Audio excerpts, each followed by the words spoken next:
This is Saving Salvage's RS7 bottom end. Shall we see if it's broken? Let's... Can't say more than that. See you after this.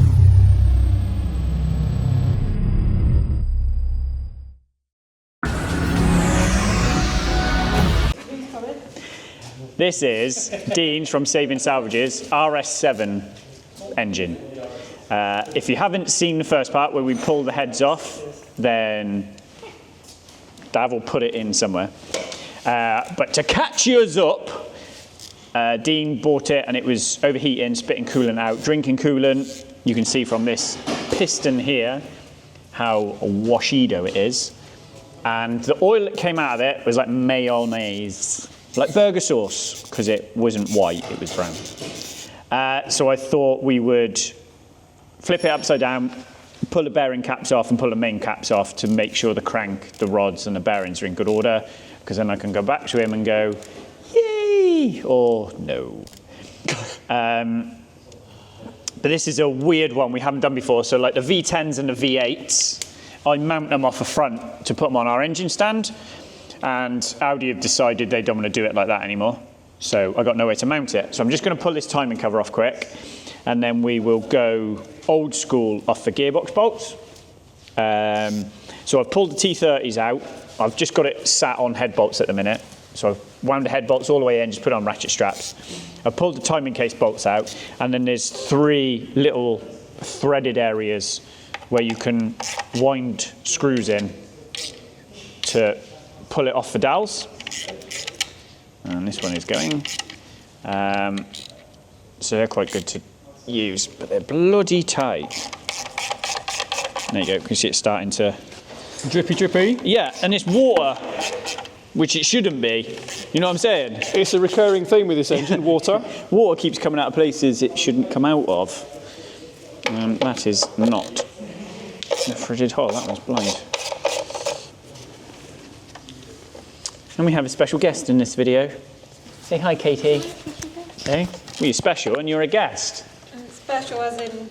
Not special like that. True sense of the word. Yeah. Oh, okay. Hold Dav's furry muff. Oh. I thought he was holding it for me. I thought he was on that special. Well, you want Dav to hold your muff? I thought I was that special. You were holding it for me. Please, Dav, hold my muff. What? It's not what you said about the other week in the other video. What? You got about your muff? Furry muff. You said that it was something else. Furry muff. Anyway, you want me to talk about the comments? Hey? Yeah. You can. Yeah, we've had a. Well, only because if I was to pick the winner, it's not me this time though. It's Matt. It's Matt. Yeah, it is Matt. What's that? You're picking the comments. Yeah. No, you got to pick one. And you're picking. And then, well, Dav, but Kate can steal it. Matt wants to pick all the ones where they say he's got beautiful eyes. Just make it clear that it's from the. This is from Tuesday's video, isn't it? Tuesdays, yeah. Right, So what? Pause it. We found a winner. Hang on. Is mount up an engine stand. You happy with that? Take a mic. Well, you get one each, don't you? Oh, do we? Yeah. Oh. Dav had one and Matt had one. All right, so we going for Is it Greg Taylor 6146. What did he put? Ricks and me? Now I'd like a Carly, but my wife would prefer a Simon. Decisions. And then we've got to choose one more. Well, I think you pick. It's fine. I quite like that one. Yeah, and Tom WXM. Matt is the most gorgeous and most clever bilingual mechanic I've ever laid my eyes on. Is that your secret account? That's it. I mean, No, it's our Tom. That's this Tom's secret account. Tom, I never knew you felt that way about me, Tom. We're not starting these rumours. It's all right. Yeah, so they're your 2 winners. So I guess get in contact with Hey, them. yeah, Send yeah. out Carly. Yeah. So, Winner. all right. Nicely done. Dowlings. Oof.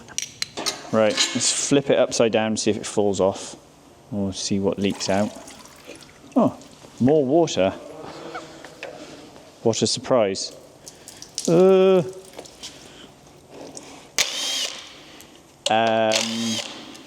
There is no easy way off with these. That's why really they are single use.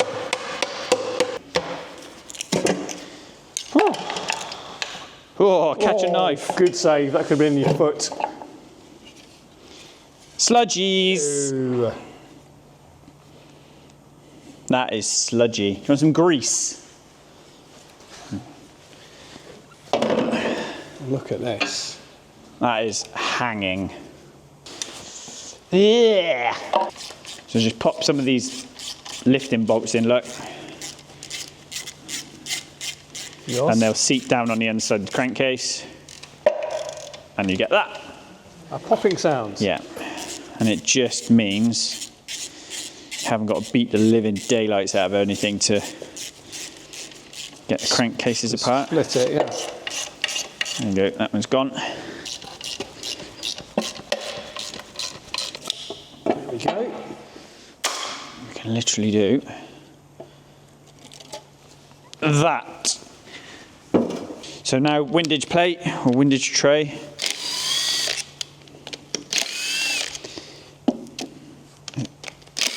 Because it's a wet sump engine, this stops the rotation of the crank, whipping up the oil sat in a pan. Okay. So it stops you aerating the oil and also stops the drag by you sort of running the crank through the oil, if that makes sense. You haven't got to like think of it like a boat propeller. Yep.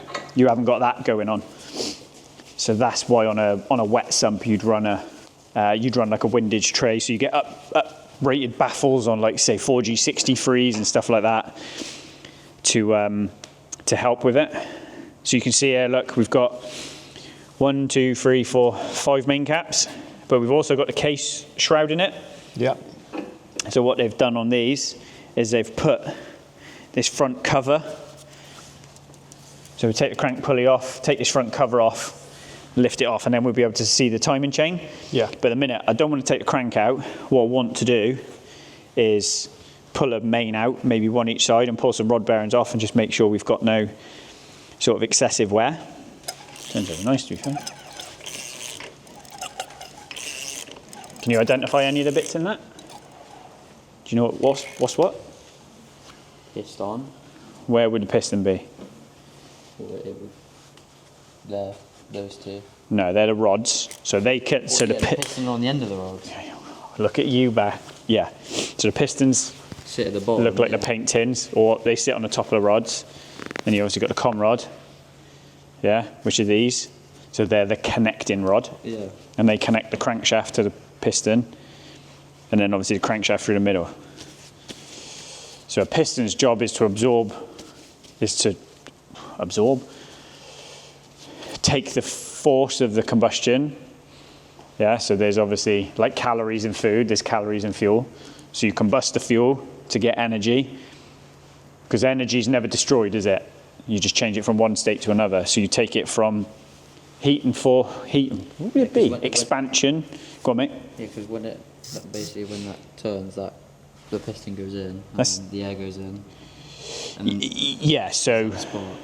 where you've got, when a piston's traveling down with the inlet valve open, you've got induction. Yeah. Then it closes both pistons. So if you just take it one at a time, just think of it as, so this is 8 single cylinder engines. It's always easier to think of it like that, right? So obviously, take it that way, that's bottom dead center. So you've sucked the air in and you've squirted your fuel in, so now you've got a mixture, Of both, yeah. right? But it won't do much. So what you've got to do now is you've got to compress it. Compress it, yeah. Yeah, so valves are shut. The piston then rises up the bore and compresses the air and fuel mixture. So now if you go higher compression, or you increase the flow through your heads, or you change your cams, you change how much air is in. Yeah. So fuel, we can change fuel. What we can't change is the air. Yeah. So that's where you do head work or cams or cam timing. All I've got to do to change fuel is go on this computer and go add fuel. Yeah. So it's an air pump. Then you get an explosion. You don't want an explosion, you want to burn, but you get an explosion. So then that's the power stroke. So then it travels all the way back down to the bottom again. And the other valve. And then the exhaust valve opens and you pump the gases out the exhaust. Yeah. So that's why it's called a 4-stroke cycle. Because it's 4, it takes 4 strokes of a piston, yeah, to do 1 cycle. And then that's it. Fuel will only give you so much. That's why by changing fuels we can get different power. So we run race fuel or ethanol or that. So that's the calorific value of the fuel. But the most efficient engine on the planet is a Formula 1 engine. The most efficient IC engine, internal combustion engine, is a Formula 1 engine. And that can only transfer 54% of fuel energy into power. The rest is noise, heat, and friction. So car engines are shit. Right, let's pull the middle. Let's just pull the middle main out. So what have you had now? 3 driving lessons? Have you? Yeah, 3 hours and a half. Well, 5 hours. Well, 4.5 4.5 hours. Take the mic, dude. Okay. Do you think you'll be passed by May? If I can get cancellation, yeah. Right. If you can pass your driving test by May, go on, what's the grin for? What do you think I'm going to say? No, I don't think my Polo would survive a lap round Castle. No, if you can pass your test by May, I'll let you drive the R8. What, round Coombe? Round Coombe. What? Like, at lunchtime, like... I'll take you out at lunchtime and I'll see how you do. Okay. Because it's not fair to put you on, No. and I'll see how you do. Can you when imagine how get to straight. demoralising that is? I'm What? bouncing around the R8 and then Tom comes past and Matt's old Corsa. Or Nathan in his X5 with his trailer on the back. Notice how you didn't say anything about Mitch then. Mitch is not allowed on track anymore. No, Mitch will be crashed. This is like, so when I did Foreman's German Day at Coombe Yeah. a couple of years ago, Sam Roach from Racing Line came over in his GT3 RS. Yeah. And I'm pretty sure his lad had just passed his test at 17. And for his birthday, he took him out in it. And then he went, right, now it's your turn. Well, I've taken you out, haven't I? And you're not really. Yeah. That is trick, Dav. They're 6-bolt mains.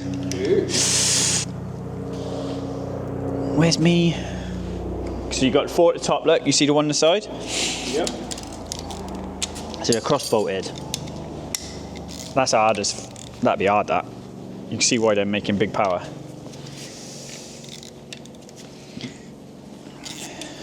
Got to pass your test first yet then, Mush? Yeah. Get your head down, come on. There's an incentive right there. And we've got it on camera. Yeah. No, yeah. At lunchtime you can go and do a couple of laps in your car. And then you can... I don't think my Polo survived a lap round Coombe. You'll be fine, you haven't got a... But you will be nowhere near a tidy pace. I know Coombe. Hey? Walking around it. You know football, don't make you any fucking good at it. Hey. Whee. That's a good question. How many laps do you reckon you've done around Coombe? Me? Yeah.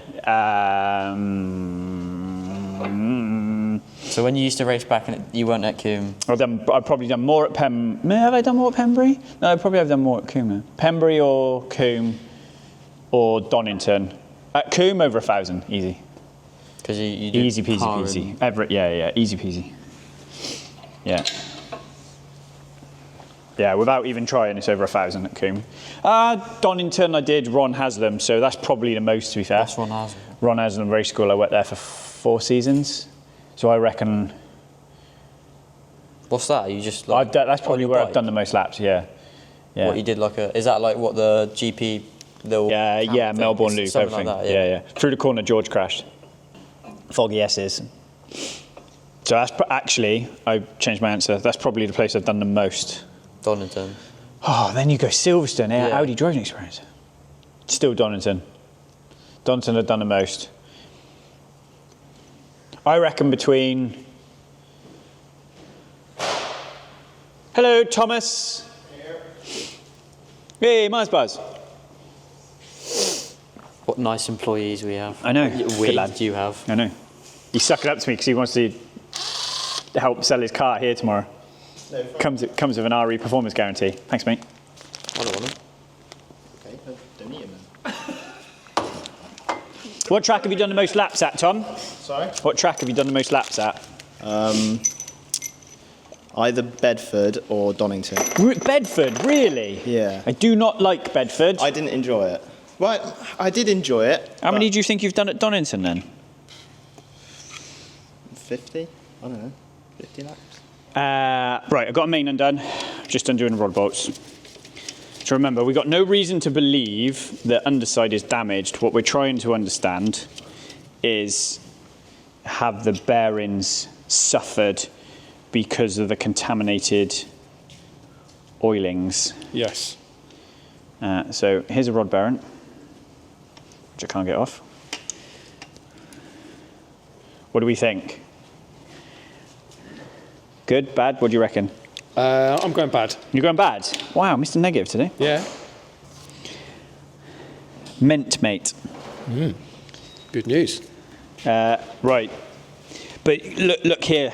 This is why we're doing it. This is why we're going to have to strip it. Can you see the state of the... If you get them right close, can you see it's like brown mayonnaise all over the bearing? So yes, it's oily. Fucking hell, Rick. Yes, it's oily, but it's obviously contaminated. So it's obviously, we're going to have to take it all apart. So I've got the main out. What do you think? You changing your answer? What did I say previously? Knackered. Yeah. Coated. They look mint. Good.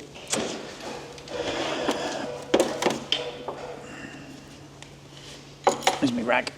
And then again, if you go down in a crank look, Dav, can you see where it just looks all milky? You might have Let to me just zoom. come in with that. See it's all milky? So it's got to come apart, mate. We're going to have to strip it and clean it. But Dean's got no reason to worry about the bearings. So now what we'll do is, can I turn it? Am I dead? Am I dead? Hang on, Cal. Which one are you pushing out? Ow. This one here. 2 secs, mate, 2 secs. Nice and gentle.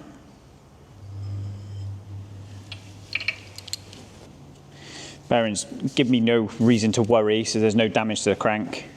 Like, look at the underside of that. Look at the state of it. It's hanging. No particle. A couple of little marks on the skirt and the skirts, look. And again, same there. But can you see where there's carbon build-up below the rings, look? Yep. Look how far down it is. Let's have a look without your thumb on it. Sorry, mate. So can you see where the top ring is? Yep. Can you see the carbon build-up under it? That's it. So, right, so that's out, that's out, that's out. I can move that. So if I turn it over, nothing's going to fall out. All good. You all right? How you doing? Yeah, nothing's going to fall out, is it? Well, apart from the sludge. Balls at mint, mate. So, he might want to put bearings in it, but there's no worries about the bores. There's no scores. There's no pickups. I'll clean the rest of them. It is dirty, like it's been burning dirty. So I am going to get him to test the injectors, and we will flash it stock.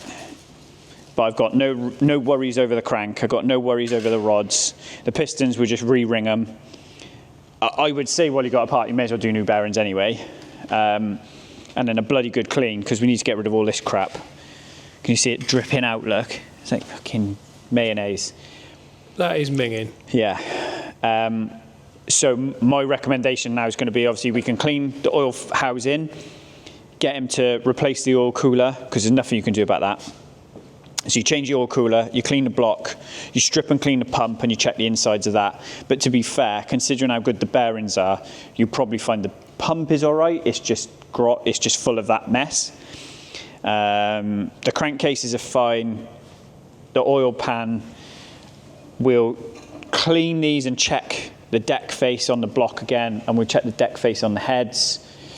I'd probably say to him, bang a pair of chains and guides on. That's not a worry. Front and rear main seals.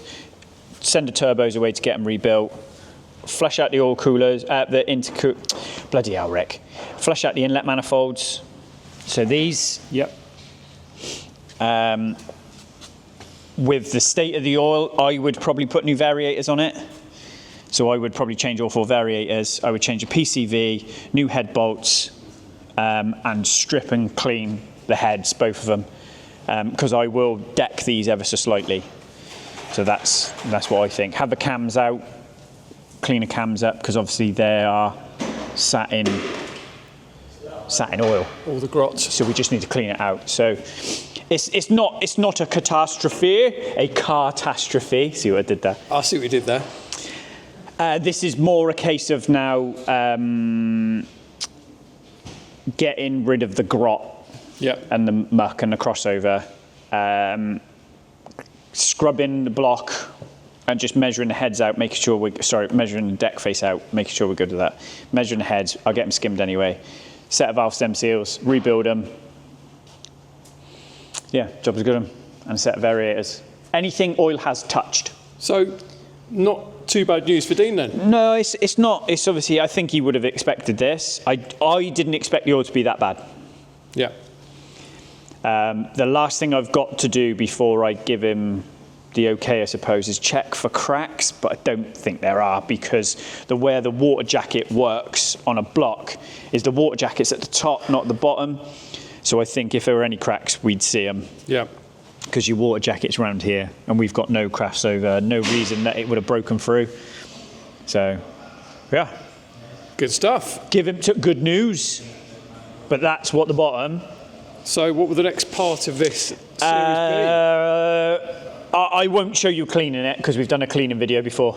So I think the next process will be, I'll finish stripping it, get everything clean, get it in the engine build room, and then we'll rebuild it. Okay. Now, don't think that's going to be the next video, because we've got Chris's. I've got parts coming through for Chris's. We've got all the parts for this. I've got the Hondas to do. Yeah. So it's not going to be the next build video, or it won't be the next video, but it will be imminent. It will be, yeah. Lovely job. So it's a full rebuild, but it's more of a restoration rather than a rebuild, I think. Yeah. Give everything clean. But I have got the state of it is, we've got to understand what's going on, why it's that bad.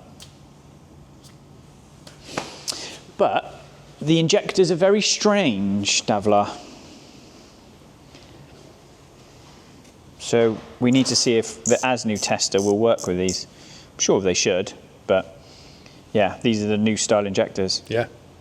I don't think it's an injection problem, mate. I think this is it's been mapped, lifted heads problem.